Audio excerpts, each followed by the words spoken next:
Residents of Chatham-Kent have worried for quite some time that its Capitol Theatre would become a financial burden on the community.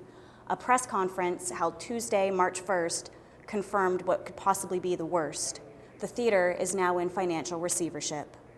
A project that started almost 15 years ago, the Capitol Theatre promised to bring prosperity and life to downtown Chatham. Less than 6 months after opening, the theatre is filing for bankruptcy, the municipality of Chatham-Kent, one of its creditors. Politicians, board members, and concerned citizens gathered for a show much different than the theatre's recent presentation of Cats to hear the announcement. Diane McGuigan, chairperson of the board of Chatham's Capitol Theatre Association, says this is due to a combined lack of ticket sales and financial oversights that weren't known when construction was started. The financial pressures on the theatre these past few months have been great.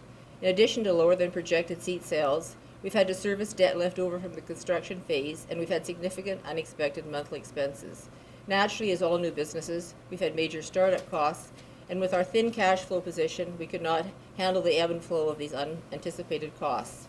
The municipality currently has approximately $400,000 in reserves, which Mayor Randy Hope says will be used for the theatre to continue operations as usual if necessary. Former mayoral candidate Ian McClarty doesn't believe these funds should be used and thinks more has transpired behind the scenes that needs to be examined before they're spent. These are things that reek of a criminal investigation. There's ample evidence to support a criminal investigation in this. It just takes people, you gotta have to turn around, and you're gonna have to have the fortitude, the personal fortitude to move forward. Current president of the CAW Local 127 chapter, Aaron Neves, is questioning council's motives and decision to help the theatre. He says residents deserve answers as well. I think the question today is, if it's a bad business model, it needs to be changed and looked at and redeveloped. The reality is today, do the residents of Chatham-Kent, were we misled? And in fact, what's the issue? What's the issue where the money's disappearing? That's wrong. That's not how you run a private business.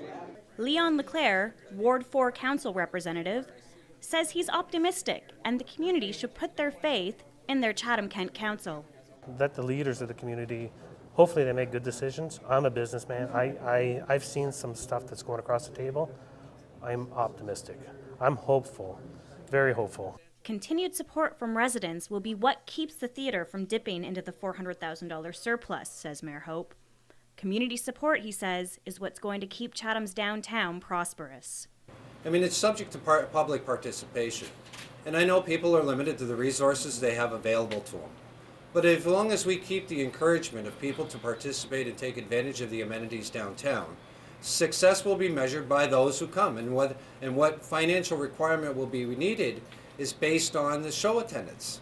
So if the show attendants are there, then the reserves won't need to be utilized. But if they're not there, in order to make sure that we're living with the contracts that are there and the ticket sales that have already been done, so it's which one comes first, the chicken or the egg? But what's most important is that we need to continue to support what's going on.